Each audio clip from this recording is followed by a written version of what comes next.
कामयाबी में अहंकार और नाकामयाबी में निराशा। अगर इन दो भावों से इंसान अपने जीवन को सुरक्षित कर लेता है तो वो अपने जीवन में अभूतपूर्व वृद्धि कर सकता है, सांसारिक क्षेत्र में भी और आध्यात्मिक क्षेत्र में भी। जब भी कोई इंसान कामयाब होता है तो धीरे धीरे जाने या अनजाने उसके अंदर अहंकार प्रवेश करने लगता है। कई बार वो अहंकार इतना विराट होता है कि वो सभी को दिख जाता है, और कभी इतना सूक्ष्म होता है कि वो दिखाई नहीं देता, लेकिन फिर भी वो मौजूद रहता है। और ऐसे ही जब कोई आदमी नाकामयाब होता है तो उसे निराशा, उदासी और दुख घेर लेते हैं, जिससे वो आदमी नाउम्मीद हो जाता है। उसके पास कोई आशा की किरण नहीं होती और इसी वजह से वो नई शुरुआत करने से हिचकिचाता है। अगर कोई आपको ऐसा मंत्र मिल जाए जो कामयाबी में आपके अहंकार और नाकामयाबी में आपकी निराशा को दूर कर सके, तो आप खुद सोचिए कि क्या कोई भी बाधा आपको कामयाब होने से रोक सकती है? नहीं रोक सकती। आज की जो मैं आपको कहानी सुनाने वाला हूं, उस कहानी में आपको एक ऐसा मंत्र मिलेगा जो इन दोनों समस्याओं का निवारण कर देगा। इससे पहले कि आप इस कहानी में खो जाएं, इस चैनल को सब्सक्राइब जरूर कर लें। तो चलिए कहानी शुरू करते हैं। एक बार की बात है, मगध राज्य का एक बहुत ही प्रसिद्ध सम्राट हुआ करता था। वो बहुत से राज्यों पर शासन करता था, बहुत ही प्रतिभाशाली सम्राट था और उनकी प्रजा उनसे बेहद खुश थी। कोई भी इंसान उनके बारे में कोई बुरी बात नहीं बोलता था। लेकिन अपनी जिम्मेदारियों का निर्वाह करते हुए सम्राट को अपने लिए कुछ समय ही नहीं मिलता था। वो हमेशा अपने राज्य की समस्याओं को सुलझाने में लगा रहता, जिससे वो अपनी आध्यात्मिक उन्नति नहीं कर पा रहा था।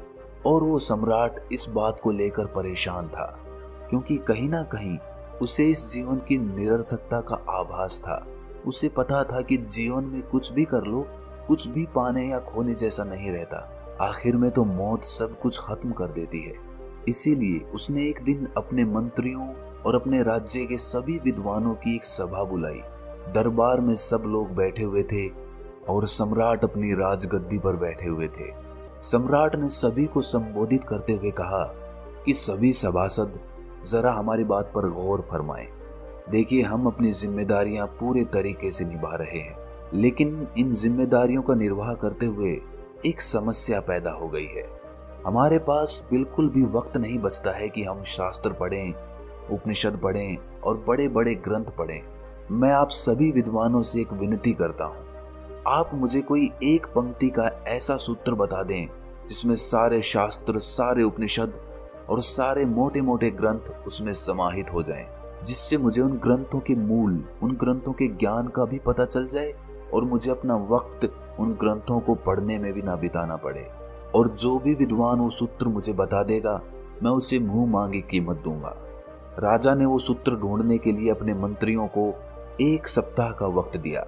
सभी मंत्री, सभी विद्वान मोटे मोटे ग्रंथ लेकर बैठ गए और उनमें से ऐसा सूत्र ढूंढने की कोशिश करने लगे जिसमें सभी ग्रंथ समाहित हो जाएं। बहुत प्रयास करने के बाद भी किसी विद्वान को ऐसा सूत्र नहीं मिला जो जीवन के सारे सार को एक पंक्ति में समेट ले। आखिरकार 1 सप्ताह के बाद निराश होकर वो सभी सम्राट को कहते हैं कि महाराज, हमने बहुत कोशिश की, सारे ग्रंथ छान मारे, सारे शास्त्र पढ़ डाले, लेकिन हमें ऐसा कोई सूत्र नहीं मिला जो एक पंक्ति में सारा सार समेट ले। आप खुद ही सोचिए कि एक पंक्ति में इतने मोटे मोटे ग्रंथ कैसे समा सकते हैं। इस पर सम्राट ने कहा कि कोई ना कोई रास्ता तो निकालना ही पड़ेगा। अगर तुमसे नहीं हो पा रहा तो किसी ऐसे आदमी के बारे में बताओ जो मेरी समस्या को हल कर सके। तभी एक मंत्री बोला कि महाराज, हमारे पड़ोसी राज्य में एक बहुत पहुंचे हुए संत रहते हैं। मैं यकीन से तो नहीं कह सकता, लेकिन शायद आपकी समस्या को वो सुलझा सकते हैं। आप एक बार उनसे भेंट जरूर करें। ये सुनकर सम्राट अगले दिन ही अपने कुछ सैनिकों और अपने घोड़ों को लेकर उस संत के पास पहुंच जाते हैं। संत के पास पहुंचकर वो उन्हें सारी समस्या बताते हैं।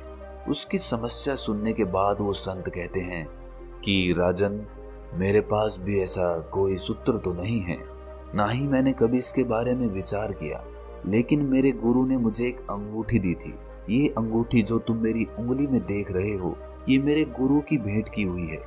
मेरे गुरु ने इसे देते वक्त मुझसे कहा था कि इस अंगूठी के पत्थर के नीचे 2 पर्चियां हैं जिनमें एक एक मंत्र लिखा हुआ है। एक पर्ची हरे रंग की है और दूसरी पर्ची नीले रंग की है। और मेरे गुरु ने ये पर्चियां मुझे देते हुए कहा था कि जब भी तुम्हारे जीवन में बुरे से बुरा समय आए, जब तुम्हें लगे कि सब कुछ खत्म हो चुका और अब तो जीने जैसा कुछ बचा ही नहीं, तब तुम उस हरी पर्ची को खोलकर देखना। उसमें तुम्हें एक ऐसा मंत्र मिलेगा जो तुम्हें उस परिस्थिति से बाहर निकाल देगा। और दूसरी पर्ची तुम तब खोलना जब तुम अपने जीवन में सब कुछ हासिल कर लो, जब तुम्हें लगे कि जीवन में मैंने सब कुछ पा लिया, अब तो पाने जैसा कुछ रहा ही नहीं, तब तुम वो नीली पर्ची खोलना। इसके बाद उस संत ने कहा कि मुझे तो अपने जीवन में इसकी जरूरत ही नहीं पड़ी, क्योंकि मेरे पास ऐसा वक्त ही नहीं आया कि मुझे ये पर्ची खोलकर देखने की जरूरत पड़े। इसीलिए ये पर्ची मैं तुम्हें भेंट कर देता हूँ।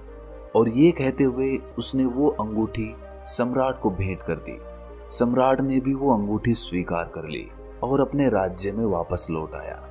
समय ऐसे ही चलता रहा। बहुत साल बीत गए। राज्य पूरी खुशहाली के साथ चल रहा था। अक्सर बीच बीच में सम्राट के मन में उस अंगूठी को देखकर एक ख्याल आता था कि एक बार खोलकर देखता हूं कि इसमें क्या मंत्र लिखा हुआ है। लेकिन वो उस संत की बात याद करके उन पर्चियों को नहीं देखता था। वो सोचता था कि कहीं मैं अभी इनको खोल दूंगा तो इनका मंत्र निष्फल हो जाएगा। इसीलिए उसने सामान्य परिस्थितियों में उन पर्चियों को नहीं खोला। लेकिन समय की एक खासियत होती है, वो हमेशा बदलता जरूर है। और इसी तरह एक दिन उनके राज्य पर पड़ोसी राज्य के राजा ने हमला कर दिया। सम्राट ने अपने सैनिक बलों के साथ डटकर उनका मुकाबला किया, लेकिन उनकी सेना बहुत बड़ी थी, जिसकी वजह से राजा को हार का सामना करना पड़ा। हारने के बाद उसका राज्य तहस नहस हो गया। सारे घर बर्बाद हो गए और बहुत सारे सैनिक मारे गए। आखिर में राजा को अपनी जान बचाने के लिए अपने कुछ सैनिकों के साथ वहां से भागना पड़ा। राजा का परिवार भी इस युद्ध में खत्म हो चुका था। अब राजा केवल अकेला बचा था और वो अपनी जान बचाने के लिए पहाड़ियों के रास्ते से भागना शुरू कर देता है। साथ में उसके कुछ सैनिक भी होते हैं, लेकिन कुछ समय बाद सैनिक भी उसका साथ छोड़कर भाग जाते हैं, क्योंकि उन्हें लगता था कि दूसरी सेना के जो सैनिक उनका पीछा कर रहे हैं वो राजा को मारते वक्त तुम्हें भी जिंदा नहीं छोड़ेंगे।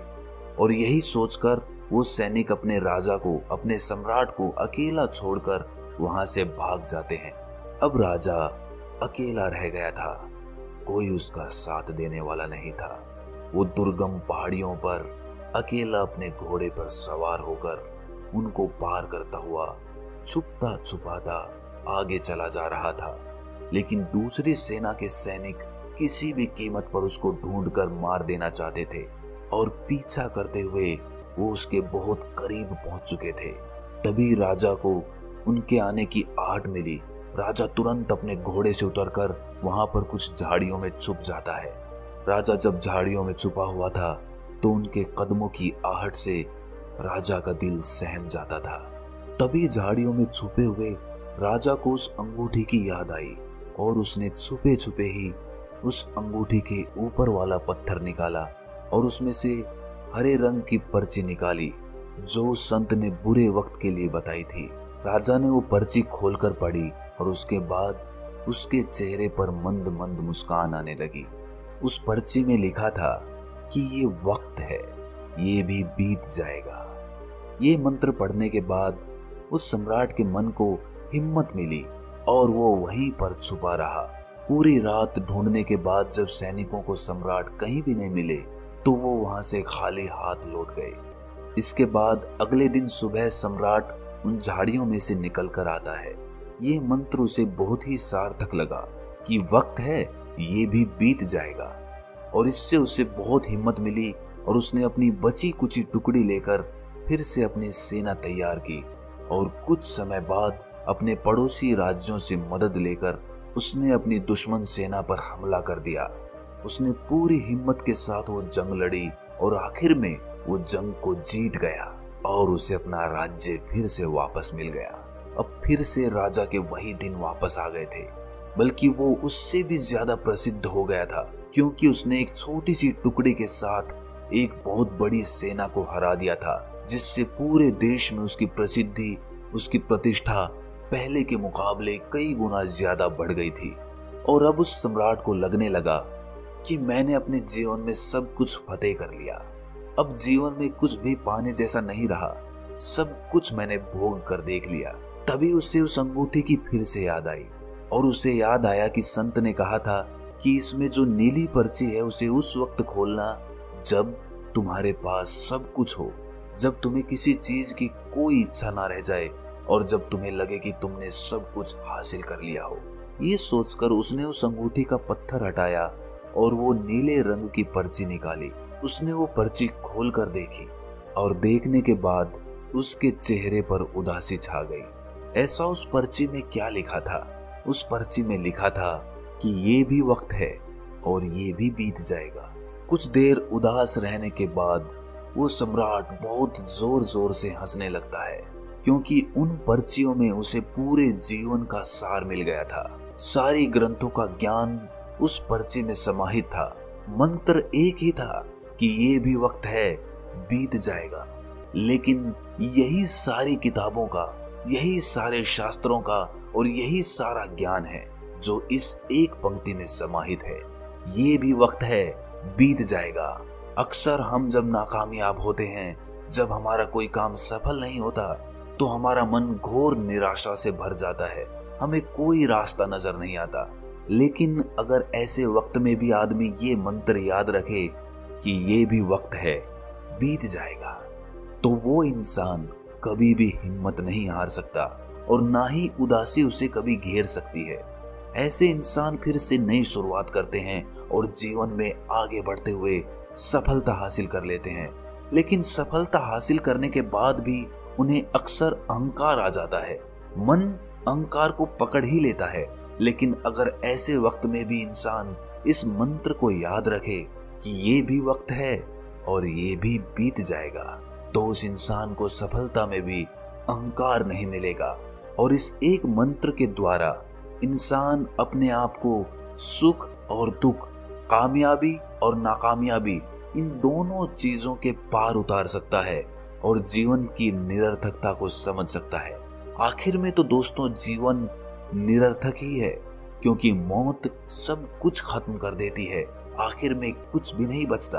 आपका शरीर भी यहीं छूट जाता है, इसके द्वारा कमाई हुई चीजें भी यही छूट जाती हैं।